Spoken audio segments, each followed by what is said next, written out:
Good evening, everybody, and welcome to another edition of the Sports Exchange. What a nice show I have on here tonight.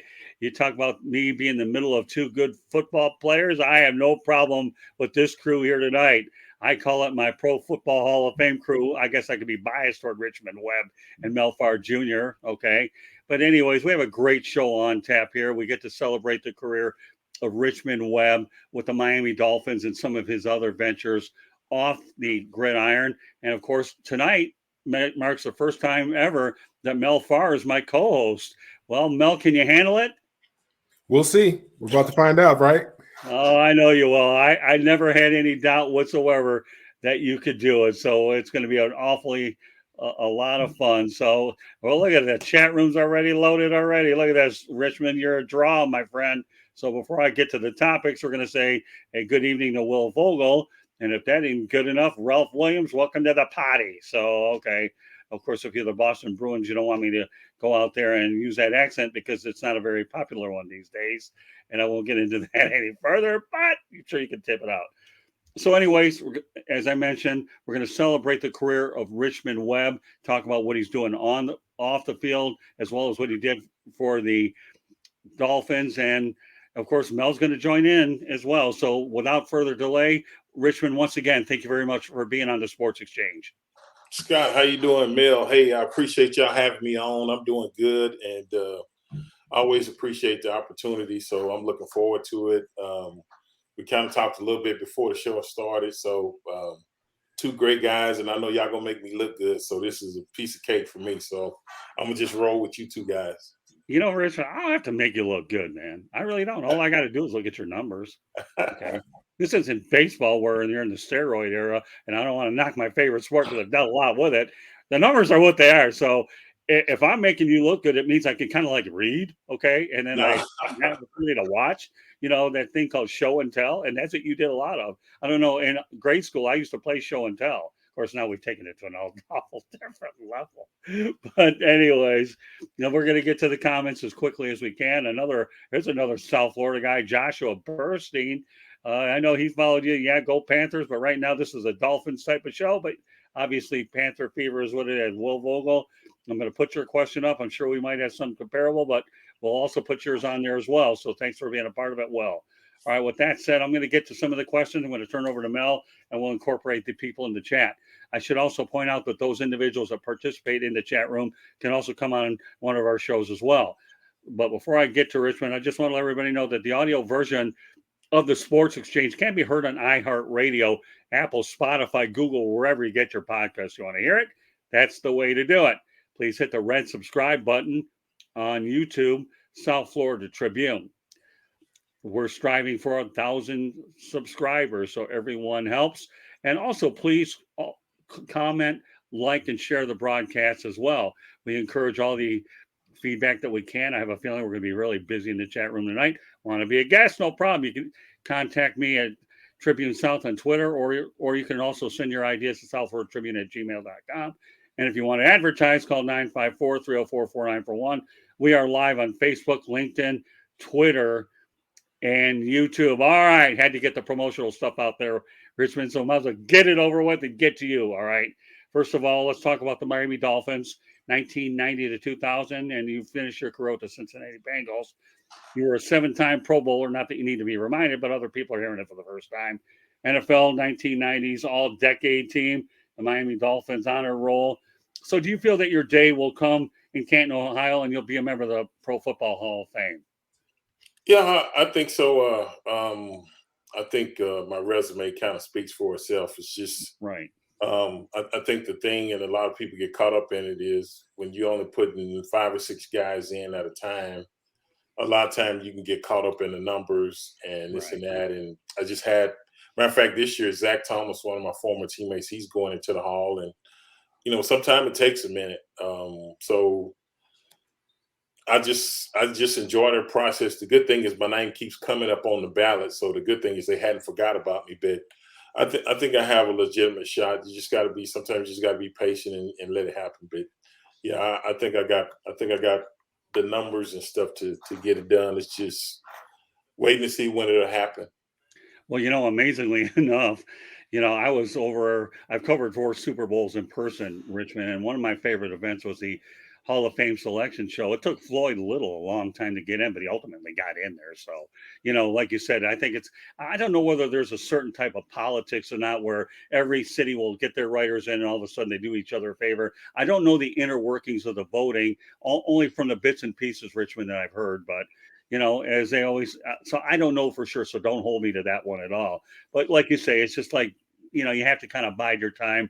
And listen, Floyd Little waited a long time. He really did. And you know what? It doesn't matter how long you wait, as long as you're in there sooner or later anyway. So that's the key. Yeah, that's the key. And he was alive when it happened. Okay. And it was a great picture. If I had camera phones, I could tell you how many photos it would have had years ago, but that's for another day. All right. So tell me, what was it like to play for Don Shula, Jimmy Johnson, and Davewannstedt?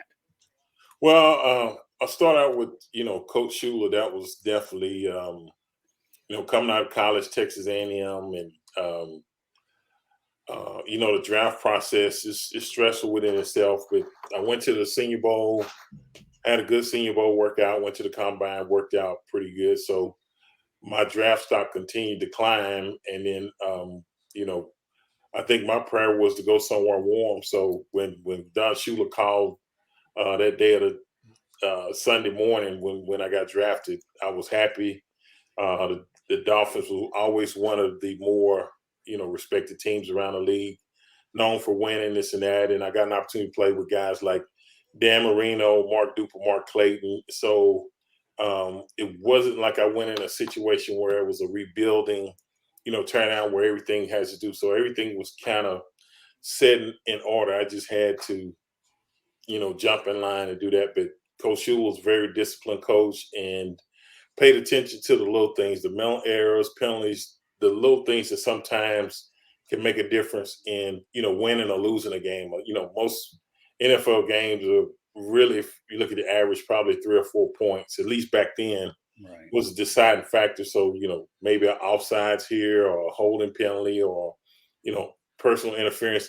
A lot of times that could either stop a drive or keep one or continue a drive. So it just always kind of helped me focus on paying attention to the little things. And I think that's transition in life after football, being on time, being a man of integrity, character, just the little things. And it helped me transition after football to be successful after the game. And then, like you said, from Don Shula to Jimmy Johnson, he was a tough coach, but very knowledgeable, knew the game, this and that. And I didn't have any issues with him. And then my last year I played with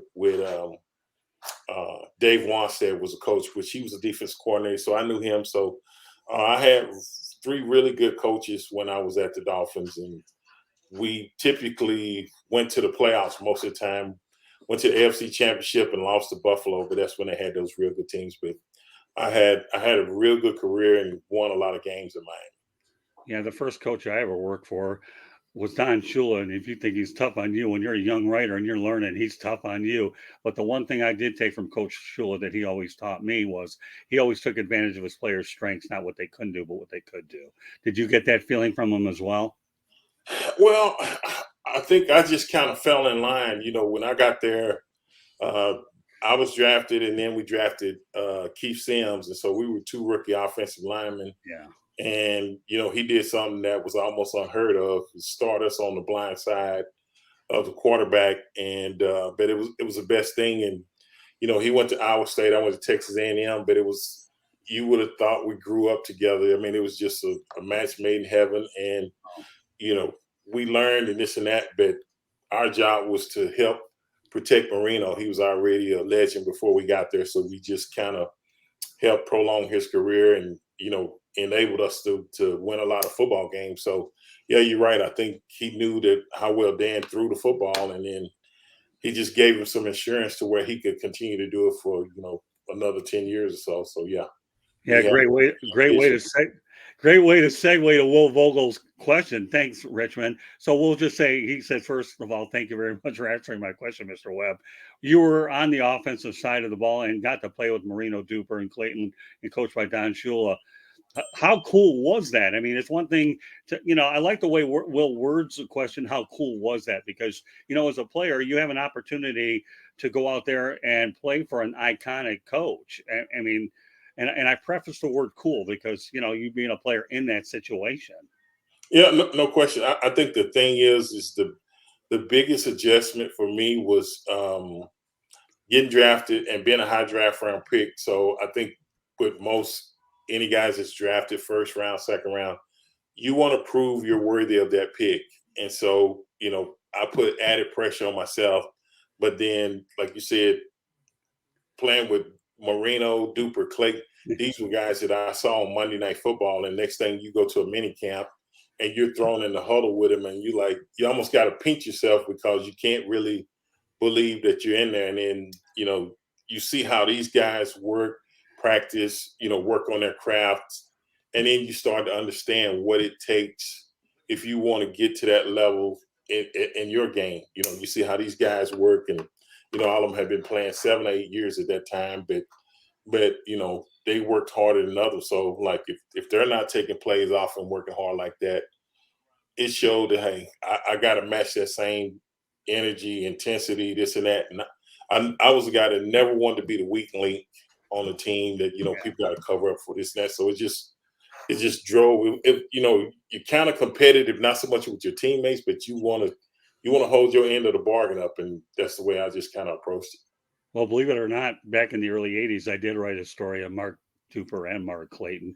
And Mark Clayton I believe it was an 8th round pick out of Louisville, or a later round pick out of Louisville. So, all right, next question is, let's talk about the highlights of your career.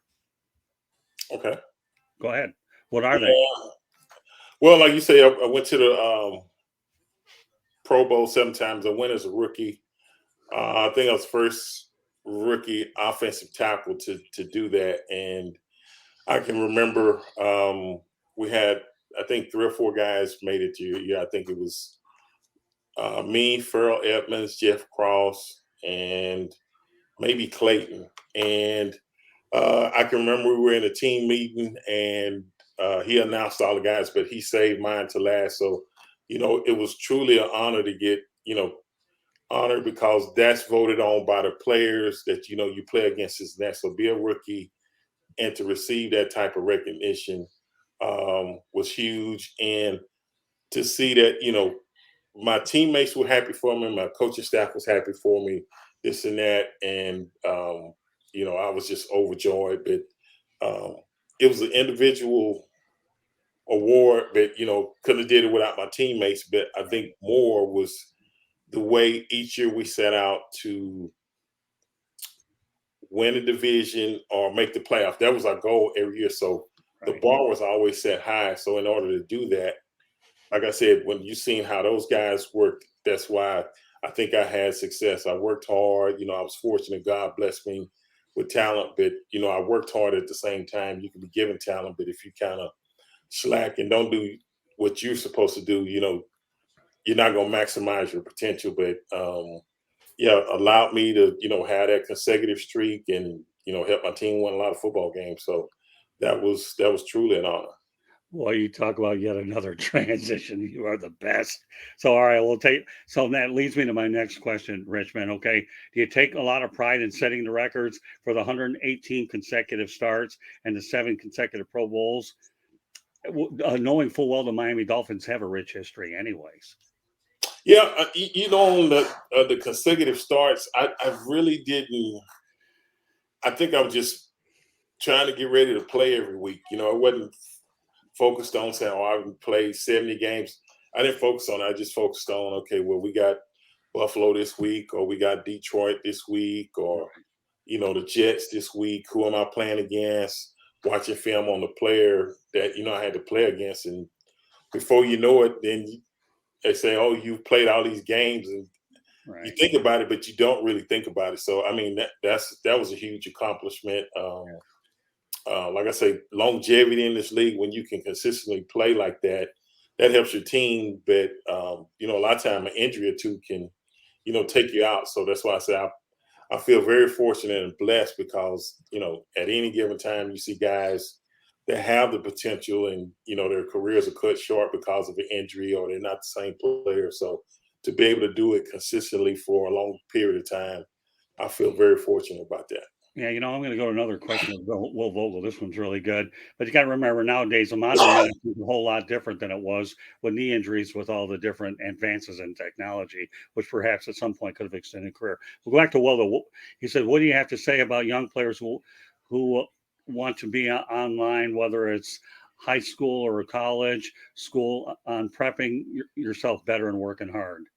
Yeah, I think the thing that's kind of different now, versus when I was growing up is, everything is specialized now. And what I mean by that is you almost choose a sport and that's the only sport you play.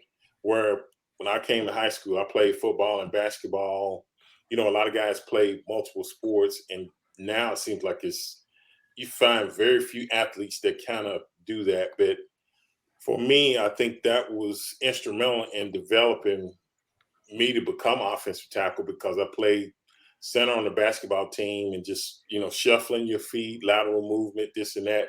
So for me, I think really cross training at a different sport is good, because you use different muscle memories and stuff. But now it's almost, if you play this sport, you're training almost year round, even from high school, it's an out, and you get the technical side of it. But for me, I still think it's good to kind of mix the opposite sport in, because it just trains different muscles. If I was a receiver, I could see, even playing basketball, even baseball, because it teaches you how to judge the ball in the air when you play baseball. It's just you just don't think about it, but that's why I think it's good to play different sports, because it just helps. But everything's changed now, so it's a little different. But yeah, just work hard at it. If you're gonna be an offensive lineman, the footwork, you got to be able to pass block, because that's what everybody's doing now. College, nobody kind of runs the football back like they did back in the 90s and stuff when I played. So it's more of a pass happy, league. So you just got to be prepared to do that. But yeah, just you got to put the work in. That's what I always tell people. Okay, let's talk about your life after football. I know you own a company called GBM Enterprises LLC. So tell me, and now that you've become a businessman in Houston, so how is that venture going for you? Everything's going good. I think the thing is, I've tried a few things. I was in the wastewater business for a little bit. That was interesting, but I kind of went back to just real estate. I kind of like that. Got some rental properties, invested in some small strip centers, stuff like that. So I like the aspect of it. But I think what I truly like is meeting people and networking, and just building that. And that's what I've always told my daughters. That's something I didn't do right out of college. Was I just focused on working, training football and stuff like that. But really, when you start to network and you meet people, it's not all about your qualifications. It's all about sometimes who you know. They kind of get a feel for you. You get a feel for them, and a lot of times you're invited to the table to different deals and stuff like that. So I always try to stress for them, the importance of networking and being with people, and that's almost a lost art now, because everybody's on their phones. They either tweet or people don't talk. It's social media. It's people are almost drawn within themselves instead of kind of communicating with people. So with them being from the younger generation, I try to force them to say, no, you got to instill some of these old school values in you. And still, I think it'll help you. But man, like I say, real estate's been good, and just I'm good. So everything's been going pretty good. Good. I'm glad. One of the things I really like to do when I bring on guests is not what you did on the between the lines, it's what you've done outside the lines. You ever heard of a guy by the name of Barry Foote, former catcher for the New York Yankees? I've heard of him. Yeah, well, you know what? He's been a good friend of mine since the early '80s when he was a manager for the Fort Lauderdale Yankees. And you know what? You talk about what Barry Foote did off the field. This guy has done an unbelievable job. He's been a good friend of mine, and you and him are identical, because he's been an outstanding entrepreneur. He really has. And now I'm talking to you, and it just blows me away. And I'm impressed with everything you're doing, because you remind me of a good friend of mine, and it's just so impressive impressive to know that, you went to Texas A&M, right? Is that correct? Don't hold that against me, but I did. No, but you got a great education there, I and did. one thing about continuing education, it does prepare you for life after football, so that allows you to transition from your football career over to what you're doing afterwards. So no, I don't hold nothing against somebody. I don't care. Somebody had to come from somebody else. I came from University of South Florida. You gonna hold that against me? Maybe. I'm not gonna. Exactly. So, all right. So tell me, would you ever return though to football in some sort of capacity at all?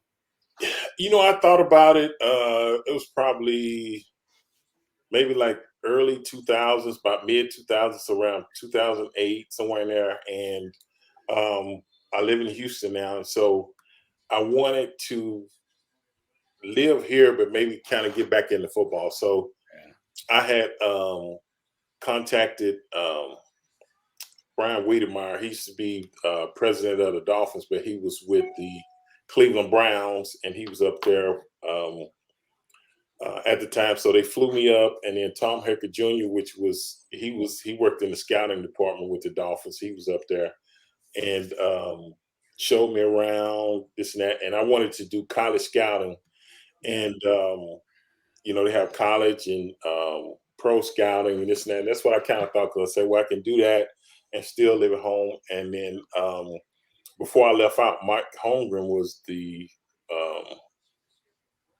was he the president? Whatever. He was the man in Cleveland at the time, and brought me in and welcomed me with open arms. And he told me, he said, Richmond, he said, are you married? I said, yes, sir. He said, do you have a strong marriage? And I said, yes, sir. And he said, well, I'm gonna tell you something. He said, if you're gonna do scouting, he said, I would prefer, or I think it would be better to do pro scouting. He said the hours are long, but he said you get to go home at night.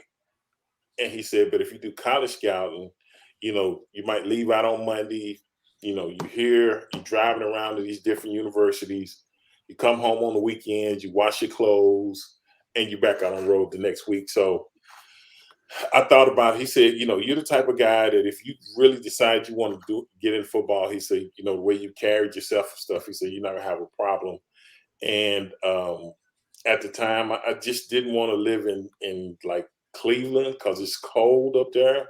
And I lived in Cincinnati, but it gets even colder in Cleveland. I said, I don't know if I want to do that. And my girls were young at the time.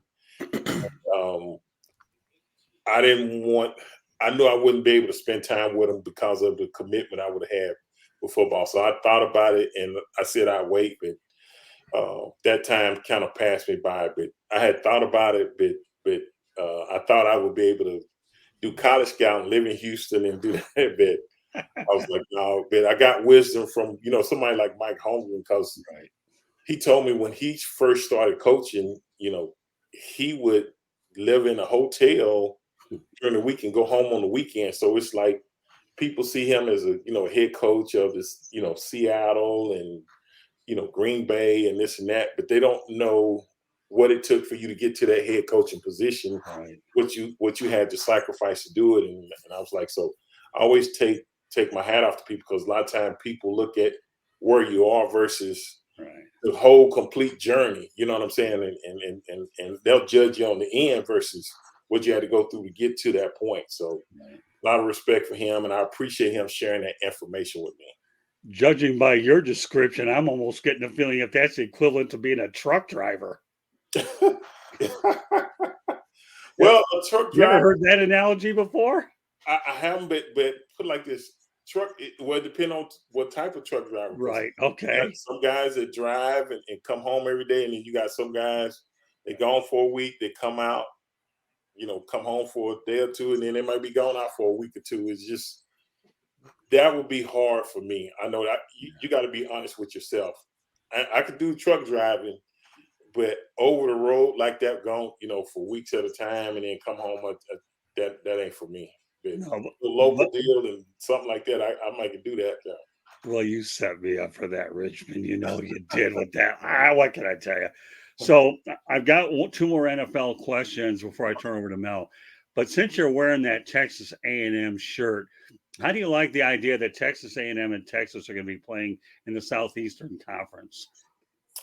Yeah, that should be interesting again. I mean, I can remember back when I was in college, and that was the game that you could lose all the rest of them, but you wanted to beat Texas, just for the Right. bragging rights and this and that. And it's not going to take long to renew that rivalry. And also, University of Oklahoma is also coming to the SEC. So Yeah. I'm thinking they will probably pair A&M and Texas in the same division where you can have that old school rivalry again. I think it's just good for TV ratings and this and that. So I'm looking forward to it. I got some bunch of my Aggie buddies, and I got a few Longhorns that I bump heads with every now and then. So it'll be interesting, and we can go back and forth on Twitter and social media. So that should be pretty cool. Well, I'll just say one thing. This is my personal opinion. Take it for whatever it's worth. I think Oklahoma and Texas are in for a rude awakening going into that conference. That's all I can tell you. You're talking about a heavyweight conference. The Southeastern Conference is what it is. 2 football questions before I turn over to Mel. How would you describe today's NFL? Like I said, I think they throw the football a little bit more. The game definitely has changed, and I think it's due to the salaries that are paid now, especially with quarterbacks and stuff like that. Mm-hmm. Back when I played, you could touch them up a little bit more, where you can't go low. Not saying I want anybody to go low on them, but you got to stay up high. If you accidentally hit them in the face, it's a personal foul, this and that. So they really protect that position, and then also the way that they really did a good job of trying to focus on player safety. Some of the stuff that when I play, it should be a receiver come across the middle, you was gonna get hit regardless of what. You didn't have as much, trash talking from the receivers and stuff, but it's different. But man, a receiver come across the middle, they was gonna unload on him regardless because they wanted him to remember every time you come through here, we're gonna do that. And so it was an intimidation factor, which I think a lot of time it works. And even in college football, you get the targeting rule, this and that, and it's tough sometimes because I understand what they're doing, but a lot of time when you go on full speed, it's almost impossible to, slow down and not that you're trying to hurt nobody, but it's just two guys that strong and fast moving, and the impact is eventually going to happen. But it's changed, and I understand that, but it was a little hard at first because you used to the way you used to play the game and the way they play it now. But I had to refocus and say it's basically for player safety. And I know like some of the guys that I've played with, you see them with, the head trauma or, speech issues and stuff like, that it definitely affected them. So I understand what they're doing, and I can appreciate that.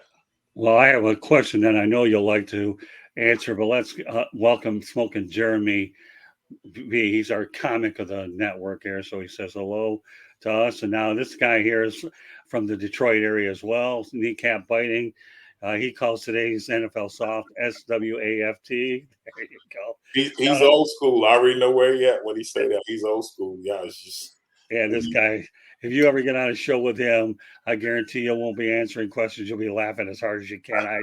He even had me knock my hat off one time. It's so funny. All right, one more question, then I'm going to turn over to Mel. How many yards did Dan Marino go ahead and get in today's NFL?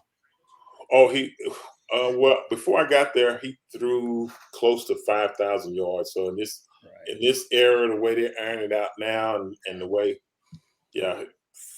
55, 6,000 is just. He would be so happy if he could play in this league right now, especially the way the leagues and stuff. Yeah, he would eat it up. Yeah, he would eat it up. So yeah, I think the way to summarize Dan Marino would be like a kid out of a candy store in this league for sure, wouldn't it? And wouldn't let the candy store close. Yeah, he wouldn't be ready to go home. Yeah, he'd like to get some more of that. That's it. All right, well, Mel deserves a gold medal for being patient, but he doesn't have to be patient anymore because I'm going to turn it over to Mel. Go ahead, Mel. Hey, Richmond, we really appreciate you coming on and taking time out of your evening to spend some time with us. Real quick question. Well, a few quick questions. We talked a little bit about Texas A&M, and 2022. I think they had the best incoming freshman class that money could buy. What do you think about Texas A&M's chances for competing for an SEC championship and the things that Jimbo Fisher has done there since he's gotten there? Yeah, I'm not gonna lie, Mel. Thanks, man. I appreciate y'all having me on the show. Great question. Last year was rough. I think the expectations was extremely high because we had the #1 recruiting class. I think what you got to sometimes consider is, even though you got the #1 recruiting class, how many of those guys are actually ready to play and transition from high school to college? Not making excuses, but we played 3 quarterbacks last year. 2 of them got hurt, so it was rough and lost games that we shouldn't have lost. That made it rough. So 2022 was rough for me. I don't know about the rest of the Aggies. I'm sure they weren't happy, but definitely didn't meet expectations. But I think toward the end of the year, Connor Wheaton, he was the quarterback. He was a freshman out of Houston here. And they kind of put together the last 2 or 3 games. And so I believe he's going to be the starter this year. And the offensive line should be better.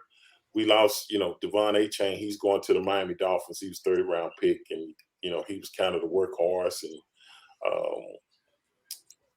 I think we should be better. I don't know if we're going to compete, to be honest with you, for that championship. We still got to compete with LSU. I think they got a lot of returning starters.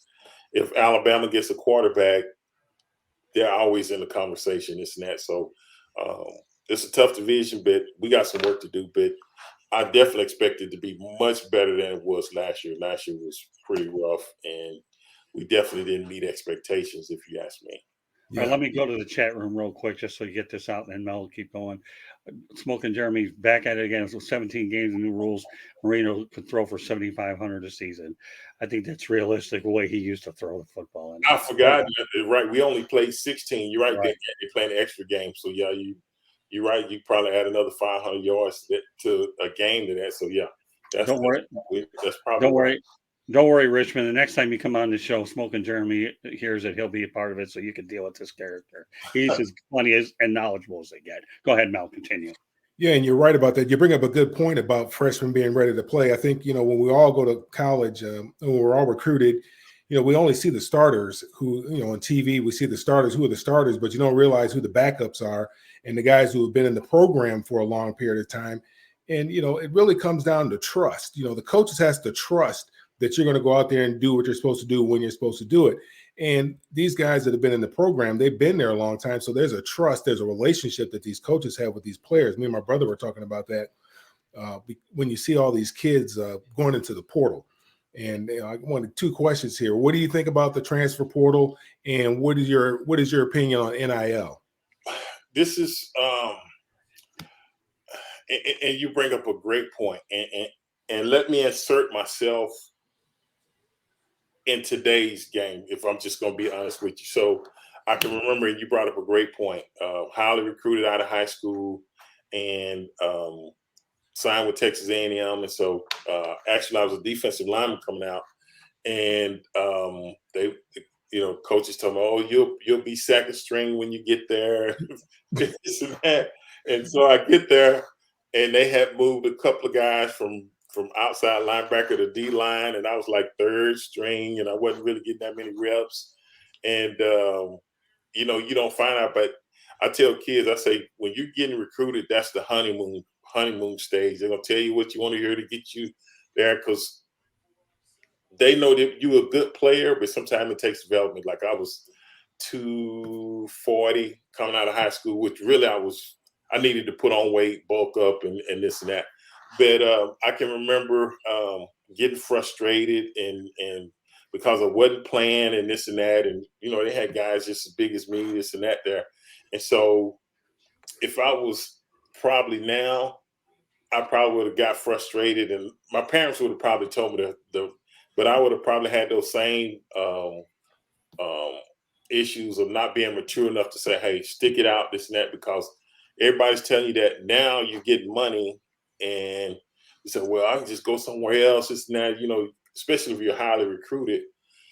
So I think it could slow down the maturity process for players. And then the other thing I look at is it can also force guys to settle. If you don't stay focused, you can get happy or comfortable where you are and never really meet the expectation that you can meet. So I like that they are getting the money. I just wish if they get a certain amount of money, if it was a way they could kind of put it back and maybe invest part of it for them, so they'll have something after that. Because a lot of kids come to get the money, and they might come from a family that doesn't have knowledge of investing the money, this and that, and you can blow through it. And that's the last thing. I don't want to hear a bunch of horror stories about kids that got money, because most people say, well, they got all this money, they should have some left. But if you're not educated on investing or how to manage money and stuff like that, I don't care who you are, you'll run through it. And that's my only concern. I like that they are getting the money. It's just I wish that they would stay focused on the goal. If this truly what you love to do, stay focused, keep working hard, busting your butt, so you can make it to the NFL. But Okay. this takes pressure off of you now. But educate them if you could. And I guess it's hard because you can't tell nobody once you give them the money. But if it was a way you could say, well, after X amount of dollars, we'll put this up in an annuity or some type of investment or something, conservative investment where it's earning money for you. That even if things don't work out or you get hurt, this and that, you got a little nest egg to go on, finish college, get your degree, and maybe transition into some kind of profession or something. So that's my concern with it. But I understand, because I know if they'd have gave me that money, I wouldn't have been mature. You know what I'm saying? It's just And I don't think the kids are any different now than we were back then. Yeah, I don't yeah, think they're going to be. That's something that concerns me. There needs to be some type of financial literacy education that goes yeah. along with giving them that money. And like you said, I don't know one freshman that wasn't happy with their playing time, an incoming freshman. And I was the same way. I said, man, I'm going to transfer, man. Because there was a guy they put in the game before me. I'm practicing all week. This guy comes off injury, and in the last game we're playing against USC, they put him in the game before me. I've been running second team all year long as a true freshman. All of a sudden, this guy comes back from injury. They put him in there. Man, I'm ready to go. But my dad, obviously he went to UCLA, but I had strong parents too, and he's like, "No, son, that's not how we do things. That's not what we do. You just stick it out, man. Just go to work. Put your head down and go to work." And UCLA SC is like the Texas A&M rivalry, Auburn. That's that rivalry, like you say. You've been putting work in all week. You're like, man, it's my time to shine. I'm ready to go. And then this guy hadn't practiced much and Right. come in and they put him in there. You be like, oh man, I can't. Yeah, I got you on that. I'm ready. Hey, look here, I'm ready to get out of here. But I'm glad the transfer portal wasn't around me, because that would have been the worst mistake, the worst mistake that I could have made, man. That the worst decision I would have made at that particular time. All right, so you know what we got to do? We got to go back to the chat room and then keep it going, Mel. I mean, I owe it to these people to put their comments up anyhow. So, all right, we'll go back to Smoking Jeremy V. All right, it's the #1 recruiting class. I think he means in 3 years, the school has a fantastic time 9 out of 10 times, if I'm reading it right. Yeah, he says 3 years, so we're just going to whip through those a little bit. Well, not like that. Okay, and then we'll go to what else he has to say. Oh, you guys alluded to the portal. The now caters for both the arriving school and the player. So there you go. So that's everything that you guys more or less talked about. All right, Mel, continue on, please. You said you're a fan of the game and you watched the game, and obviously I'm sure you watched the Dolphins a little bit. And we talked about this on one of the shows earlier in the year about your quarterback situation with Tua Tagovailoa. And I'm just wondering, what, we talked about, if I were him, what would I do? And, what do you, obviously, how do you feel about him as a quarterback? And then given his history and the type of injury, it's not that he's necessarily injury prone, but just the type of injury that he's been dealing with. What kind of advice what would you do in that type of situation? And I know it's difficult to say what you would put yourself in that situation, because as football players, we're like warriors. But if that was your son, what kind of advice how would you advise him?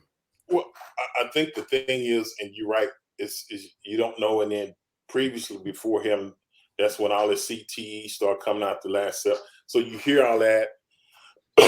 And then I think the thing that really stood out with Tua Tagovailoa was he had the concussions, but when it was a Sunday night prime time, or was it Thursday night game? Primetime game against the Bengals, and when he got the concussion and his hands kind of like froze up, when that was on national TV, and then that happened, and then DeMar Hamlin, at the same game, it was crazy. But when people saw that, I think that left in their mind that he needs to retire, this and that. So as a parent, you definitely gonna be concerned. As a person that's playing, you're gonna be concerned. I think what they did after he got one later on, I think it was maybe against Green Bay later in the year, they kind of shut him down, and I think they just took extra precautions. Say, hey, we're not gonna play him anymore this year. And I think he got evaluated by team doctors. But I think if I'm him, I would go get evaluated by the best head specialist, as far as dealing with this, and then just take some time to really think about it. But and he's even mentioned that he actually thought about retiring, but he made the decision to come back. The thing I would just focus on him is take what you can get sometime. And I'm not saying tuck and hold up, but I'm just saying, I think as a quarterback, sometimes you're not going to be able to drive the ball down there every time. So sometimes a successful drive is 2 first downs.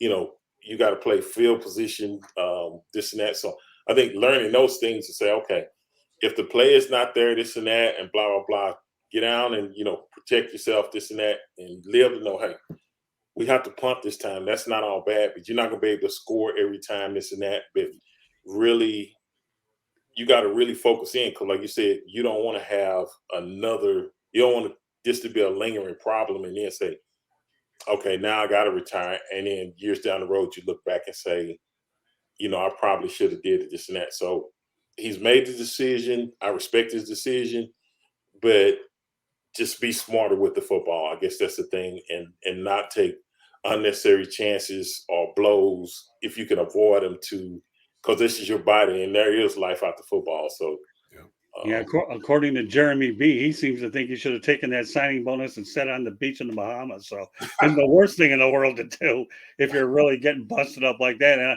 who am I saying about concussions too, Richmond? Because I've had a couple, and I have to get one of those Botox shots on Thursday, and I'm not looking forward to it. I suffered a couple, and you can't kid around about head injuries, because nobody should ever take them lightly when you're listening to this show, for sure. Yeah, and I think that's the difference today. They got the little tent that they bring you. They take your helmet and this and that. Back when me and Mel played, you might get a stinger or a little daze, and you'd be like, man, I got to shake it off. And so I'm sure we played with more concussions than, was ever reported. So, it was almost like, you got to be a tough man mentally. You show you that, and then people say, oh, he's soft, or he's, he's a glass jar or something. He's easily broken or whatever. But yeah, it was just, I'm glad it's kind of changing, because they realize not during your playing career, but years after, the effects that it has. And I think that's why I say I had to struggle with to say we played it a certain way, but now I understand. But when it first happened, I was like, oh man, this and that, blah, blah, blah. But it's actually for the best for the player. So I get that now. Yeah, we talked about it with Scott before. I was telling him when I went to UCLA, I wore bike helmets in high school. When I got to UCLA, we're wearing Rydell helmets. And man, every time I hit with a Rydell, man, I'd get a headache. I kept Anderson in my socks because I get a headache.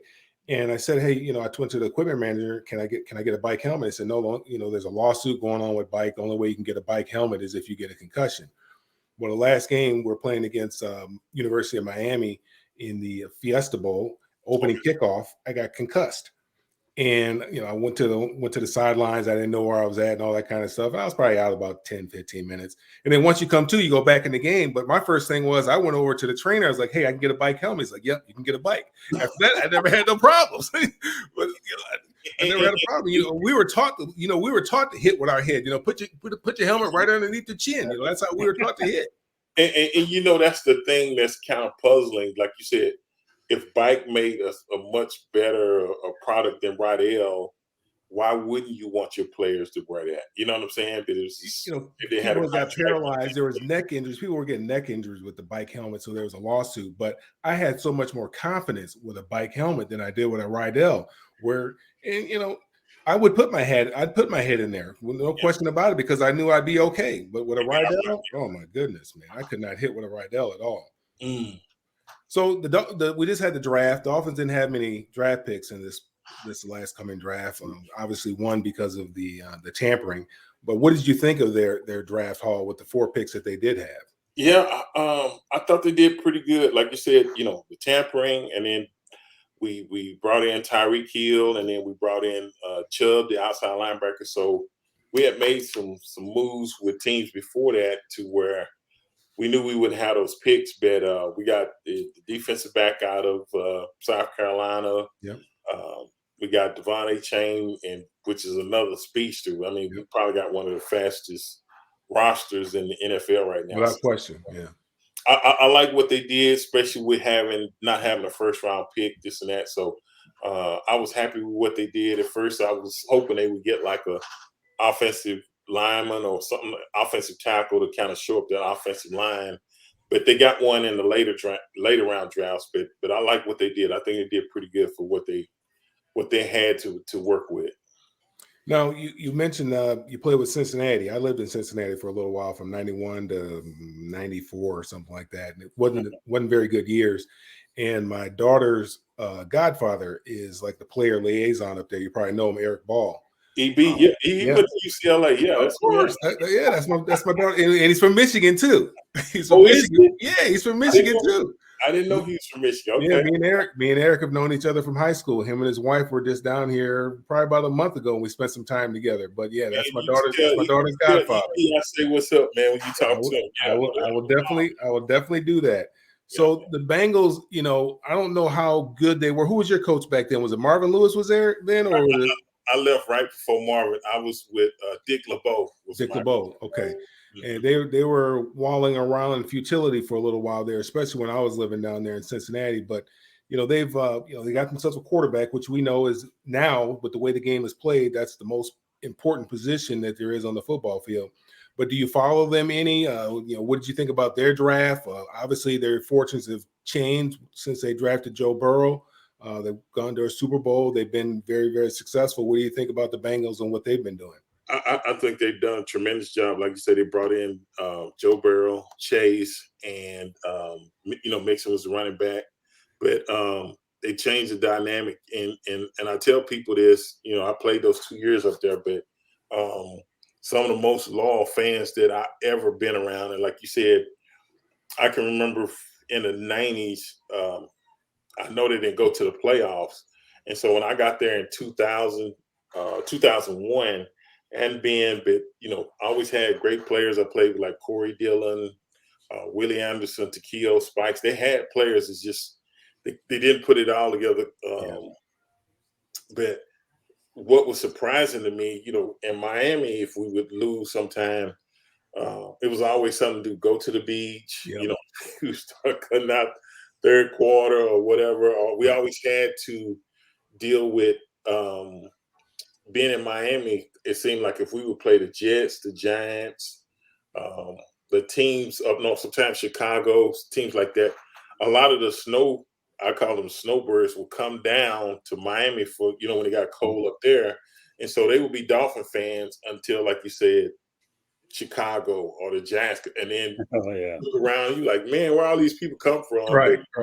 They just flew down. And so that's still their team. So I understood that. But man, I think we went 6-10 my first year. But I mean, we would lose a game and then we would go and they would be so happy and so proud. And I was like, man, y'all really got a good fan base. So I could appreciate it, which I had something to compare it to. I mean, Dolphins got a great fan base, but just the loyalty that they showed. And so when I actually, they had a chance to go to the Super Bowl, and I just thought it was great for that fan base, the Who Dat Nation and all that. So I was truly happy for them. They've definitely turned it around, and it had been bad for a long time, but now they're enjoying the fruits of their labor. So I'm happy for them.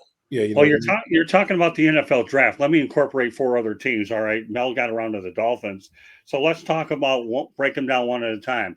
The Texans. What are your thoughts about the draft that they had, Richmond? I thought they had a good draft. You know, they got a new coach, D'Amico Ryans, Right. Stroud, the quarterback out of Ohio State, and then to move up and then take Will Anderson out of Alabama. I thought that was real aggressive. That caught, I think, not only me, but a lot of people off, because from what I was hearing here in Houston was that they're not going to select the quarterback. They're going defense, this and that. And then when they took quarterback from Ohio State, I was like, okay. And then before breaking news, the Texans got traded for the 3rd pick and then come back and get it. I was like, okay. So I like what they did. They've been aggressive. Even the draft they had last year, they took, I think they had maybe 2 first-round picks. They took Stingley out of LSU and Green, the offensive guard out of A&M first round. And then I think in the 3rd round, maybe the running back out of Florida. So they got some really good young players. They just got to kind of put it together. But yeah, it was aggressive. I like what they did. So now we got to go to the Eagles, and I think the punchline here is Philly Bulldogs. Is that what they've been saying out on the web? I mean, but really, the Philly, and then to make matters more interesting, they added DeAndre Swift as well. So let's talk about what the Philadelphia Eagles did over the weekend. Yeah, I mean, if you look at it, if you watch the Super Bowl, I mean, hats off to Kansas City, but I think Kansas City was smart not to give the Eagles any time left on the football, you know, during that game, because it was almost whoever had the football at the end. But the moves they made, they're in position, I think, to go right back. They should go deep in the playoffs again, barring injury, whatever. They got hurt, signed. I think the offensive line is still intact. They was it the running back out of Alabama? Is that where he went to? Trying to think.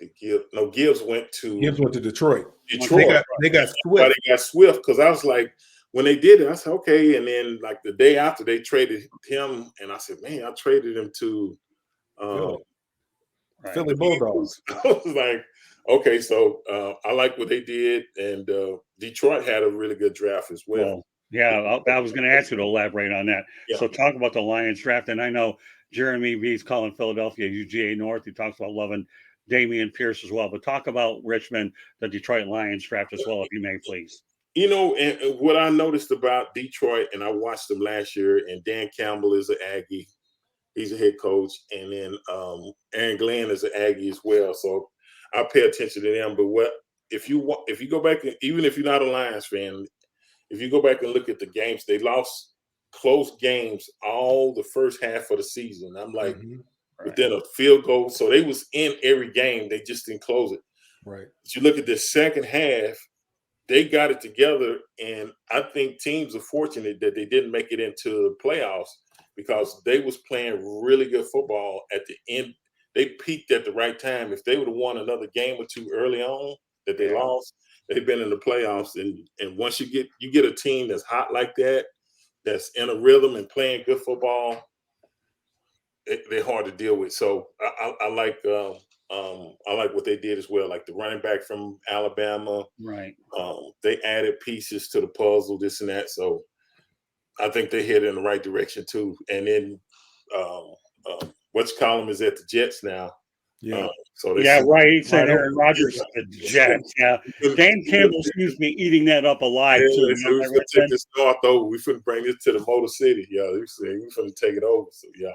Oh, that's funny. How do you like the way Dan Campbell's rubbing in to the fact that it was Rodgers' last game losing the Lions at Lambeau Field, and even though the Lions didn't make the playoffs, he was definitely going out there and certainly letting everybody know, hey, we were going to win no matter we were going to go ahead and get hosed anyhow, but let's just take Rodgers down with us. And their only national television game of the year, and, you know, NBC hit a home run when they put the Lions and the Packers on to begin with, only for Rodgers to end up losing. You talk about anticlimactic with a drama king like Rodgers. I mean, holy moly. I mean, it was still an unbelievable night, albeit 2 of the 3 of us here had Detroit vibes as well.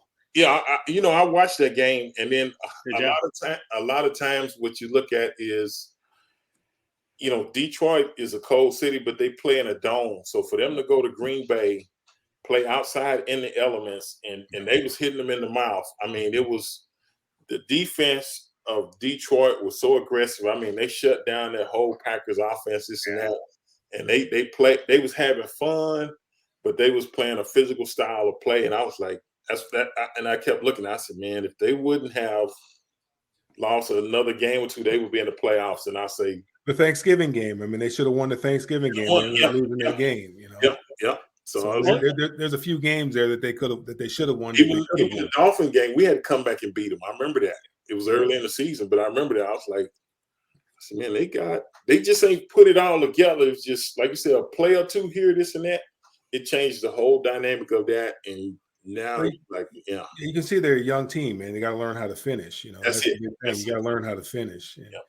Well, a lot of these so-called draft experts, and you know what, Richmond, I use the words loosely, so-called, because I know you probably heard them all day long, criticize the Lions for their first day, but I thought they had a pretty decent first day. Maybe some of these guys weren't ranked higher on boards, but you know what? The way the Brad Holmes and Dan Campbell regime is going, they're trying to change the culture with high character players, and there might be a lot of people biting their tongue after this draft.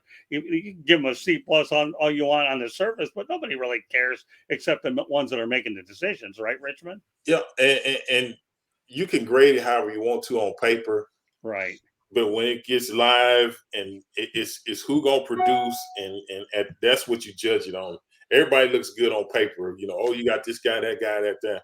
But until it actually manifests, it's just on paper. So, and you'll see a lot of those guys switch up that'll criticize you, and then when you're on a hot roll, then they'll bandwagon jump over to you and this and that. So that ain't nothing changed. That doesn't surprise me at all. Yeah. Well, we'll go to the comment at Smoking Jeremy from 32nd historically bad defense for 7, then top 15 the last 10 summarizes the back end of the Lions story season. So let's talk about the pickup of hendonhooker, and then we'll talk about the Pittsburgh Steelers. I know that's another team that you thought did pretty well.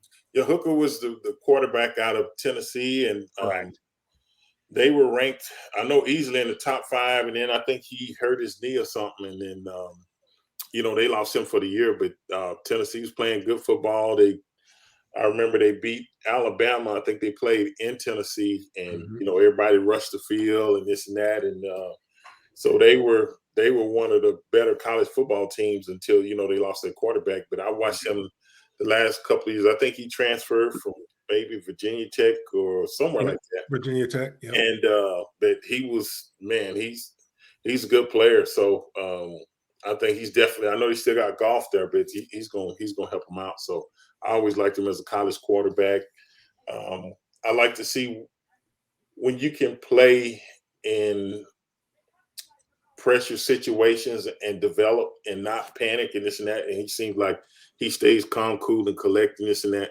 I think you need that because everybody in the offense is gonna feed off the quarterback. So if you look like you're nervous or we can't do it, we ain't gonna do it because everybody's looking at you and they can get that energy. So I think they got a good quarterback in him. He just hurt his knee, but I think they took him in the 3rd round. I want to say. Round pick, yeah. That's a good pickup for them. Yeah, I think he'll be the sleeper of the draft. So tell me, you talked about the Pittsburgh Steelers. How would you rate their draft? That was another team I playing. They went Georgia as well. They took the offensive tackle out of Georgia in the 1st round.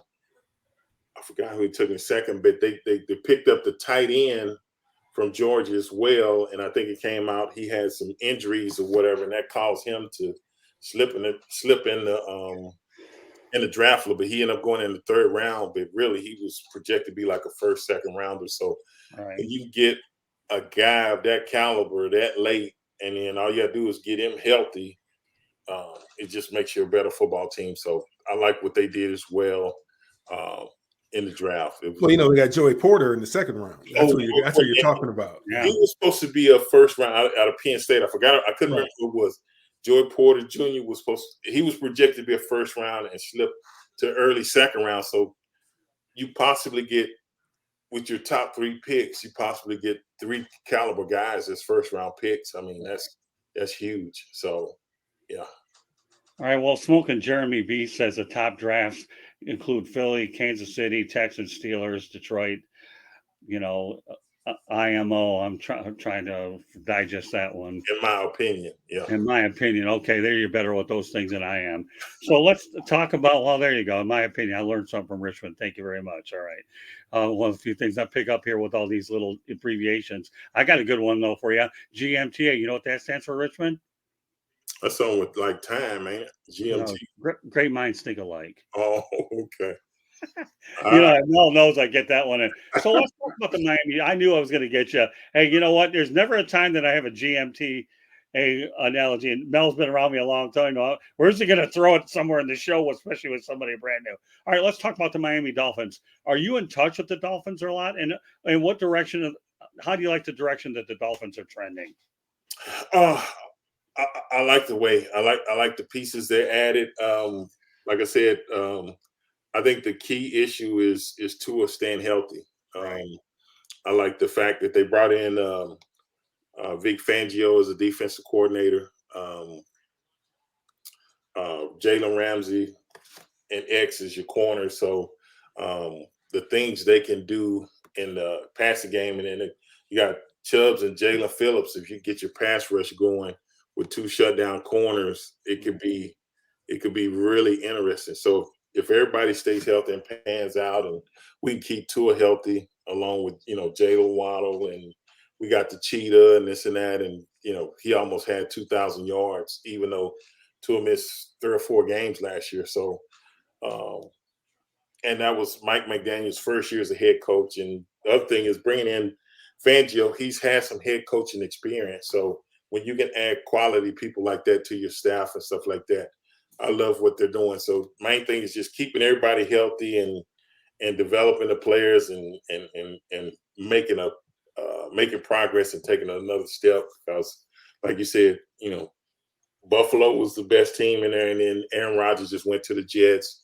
They've had some pretty good deals, so it should be a pretty competitive NFC East. But hey, you got to deal with the hand you dealt. But I like what they did, so we should be in pretty good shape. And here's some other comments by Smoking Jeremy B. He alluded to what you said. Joey Porter needs to learn to not use his hands in man coverage. He excels in zone coverage because that is his breed, the bread and butter of the Penn State University defense. And we'll go back to his other comment. Then we'll have some closing thoughts. Patriots got a steal at 17 with Christian Gonzalez. Pretty hard to debate that. So, Mel, any other questions for Richmond? Yeah, I just had one. We talked about it. We alluded to it a little bit. The game, how it's changed from when you and I played. I got drafted in 1998, and in 1988 rather, I got drafted in 1988. In 1988, you could bring as many guys into camp as you wanted to, and I was drafted by Denver, and he came from that Dallas Cowboy kind of philosophy Dan Reeves did, where you invite 150 guys into camp. Guys were getting cut every day on the way to breakfast. And, it was kind of attrition. We hit all the time. Two things.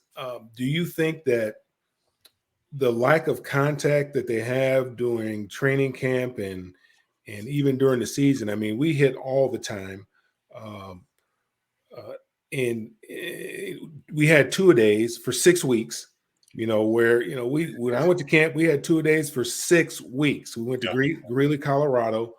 And it was up there near some kind of cow farm or something like that. And you had the manure smell first thing in the morning, and it was just god awful, and it was hot. Yeah. But it was 6 weeks of nonstop hitting. I mean, when my first year there, and I was kind of in awe. Tony Dorsett got traded there. I'm like, man, in junior high school, I wore your number. I thought I was, and I'm like, looking at it, I'm like, man, this little bitty guy, man, was raising all that sand. I mean, this little bitty guy. Because if you ever meet Tony, he's a little guy. Yeah. But do you think, number one, injuries? Do you think the lack of hitting? Because we always talk about you got to build up that callus on your body. Do you think the lack of hitting attributes to more injuries? And then the money is so much different than when we played. You think it's easier or tougher to coach these guys now with the money? Because Dan Reeves was a disciplinarian, like you talked about, about Don Shula, and you get fined for everything. Then I played for John Robinson, who was a guy. He said, "I'm gonna treat you guys all like men until show me otherwise." We live in LA. We know there's traffic. If you're late, just come on in and sit down. And I'm not going to say anything, but if I see it's a problem, it becomes a habit, then we'll have to have a conversation about it and discuss it. He didn't have a whole lot of rules. He didn't have a whole lot of rules where another guy, if you were a pound overweight, it was $50, all kind of rules. If you went off sides, you're going to be running or you're going to get fined, all kind of rules for everything. Do you think it's tougher now with the money to coach players now? And then do you think because of the lack of hitting that is one of the reasons why we see some of the injuries, particularly to, like a running back? Yeah, I do think the lack of hitting does play a factor, I think, in a lot of the injuries we have now. And I'll say this: you're right. We had the 6-day or 2 days, and I can remember toward the end, and I think this was maybe about 99 or somewhere like that. I was playing, and I held out that year because I ain't have a contract, and I signed right before the season. I wasn't in physical shape, but my body felt so much better because I think with 2 days, 6 weeks of it, that's too much. You're just tearing your body down. I do that, maybe 1 a day, this and that. And I'm not saying it's got to be 6 weeks, but I think it definitely helps with you getting your pad level down. If it's some technique things you got to work on, especially in the offensive line, defensive line, if you got to work on, pass blocking or run blocking, you can't do it. That's just something you just can't do in shorts and helmets and this and that. And even back when we played, I think it was certain teams that would kind of do that during training camp. And then you had like the 49ers. And then I think when Shanahan came to Denver, he came from that 49er tree. And a lot of times they wouldn't do a lot of hitting during the season. It was quick. But you kind of corrected everything during training camp to where you can pull the pads off.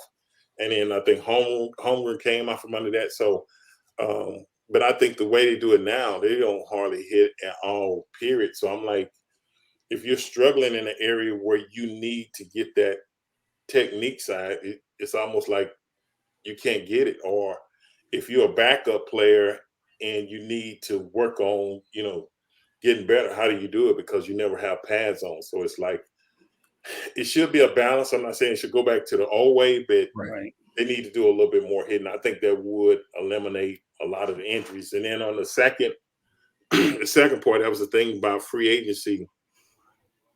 You almost got to try to be a really good judge of character of the guys you kind of bring in, this and that, because if you sign a guy to a big time contract and he bring in the wrong energy, he can be a cancer to the team. He can divide the team, this and that. And you're almost stuck with him for a couple of years so because the salary cap forces you to act like you got to take such a big hit. So it's like now you're like, I'm stuck with him a couple of years. So it does make it harder to, if you bring in the wrong guy, it can jack up everything. But I think for the most part, I think it depends on the organization you go to. Some guys, I think they pretty much respect, and it's just like you said, just like with Coach Robinson in college, you got coaches like that. They respect you. They treat you as a man and this and that, and they have success with it.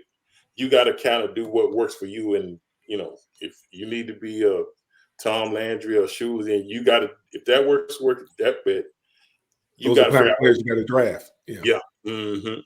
All right, so let's go back to the chat room because obviously you guys are speaking, and obviously we'll bring these points that Jeremy mentioned on the forefront. Lower resident running back in the show, he makes some great points about the soft practices. So that's what you guys are talking about, and then he continues on by saying they need to go full contact practicing every other day. So yeah, I that pretty much reinforces what you guys are talking about as well. You don't need to go full contact. What we did in Richmond will tell you, shorts and shoulder pads is just like full pads. I mean, back in the day, I didn't wear no knee pads and thigh pads and stuff like that because you're just trying to be as light as you possibly can. That was important for me, is to be able to run all day long, more so than being strong, even though I was already strong. But you got to be able to run all day. But I watched two of the best go at it day in and day out, and that's Jackie Slater and Kevin Green. And man, the battles that they would have, man, and we John Robinson was a big believer in getting your work in and getting out. Getting off your feet.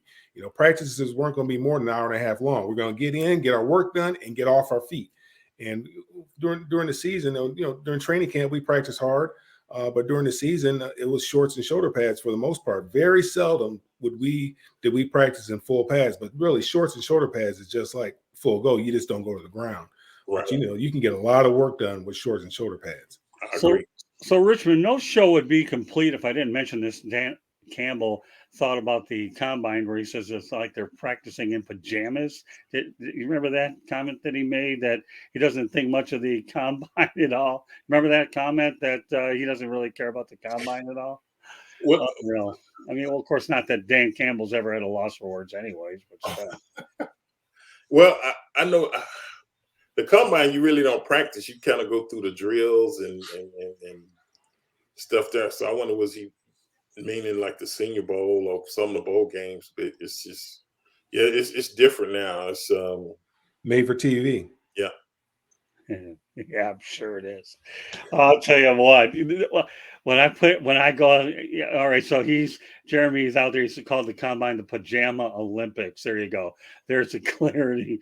You know what, Jeremy? I'm still not going to lose his head over your comments. I promise you that. You may get away with it when we're on this show, but I got to keep it straight because we've turned the sports exchange into Inside the Pigskin, and we're still having a blast with it. You know what's so fun about Richmond and Mel? I knew when I paired you guys up together, this is going to be a dynamite show. And to say that we've left no stones unturned, I'd like to think we're at least accomplishing that. We're, as evidenced by the chat room. You see how busy this thing is with both of you guys? I don't think I've kept this quiet in a long time, but Mel's doing a heck of a job trying to steal my job. But, and you know what, Richmond? No, I've always been an admirer of yours anyways.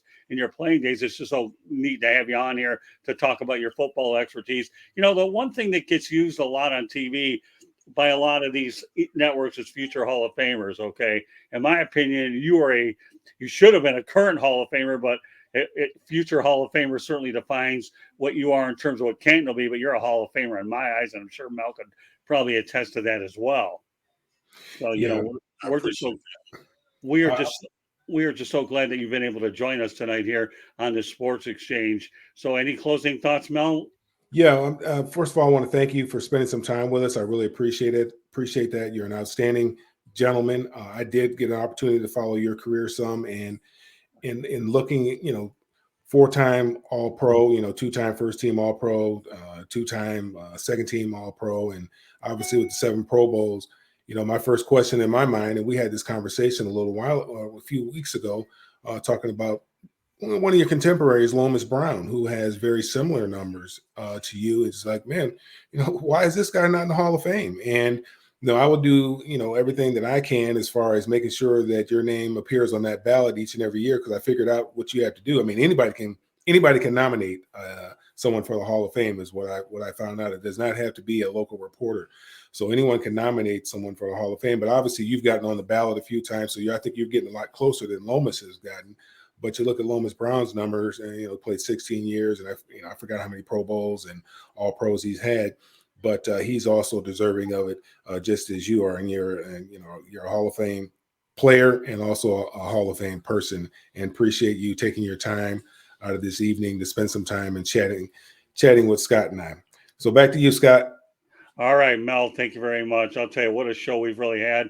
We appreciate all the participation in the chat room.